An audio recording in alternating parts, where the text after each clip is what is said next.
Supaya tak kena longkang.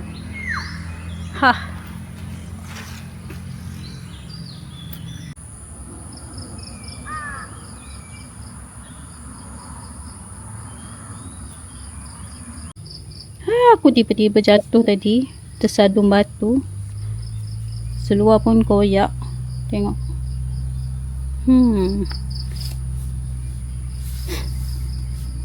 Rezeki Allah nak bagi jatuh. Lama dah tak jatuh. Tangan pun ada luka sikit. Tu. Okay, tak apa, balik kita cuci. So now aku nak balik. Aku ada masalah kalau nak tengok darah ni. So aku tengah mikir macam mana nak cuci. Kejap lagi. Tak apa dah. Kita slow-slow. Tangan tak tahu muka macam mana. Ni sikit. Kat sini sikit ada rasa sebab tadi kena batu tercampak. Macam mana boleh jatuh tadi?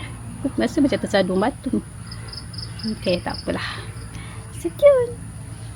Masa jatuh tadi ada seorang adik tu pun sekali workout dengan aku. Aku kat atas, dia dekat bawah, dia jerit aku. Akak, okey tak akak? Okey tak?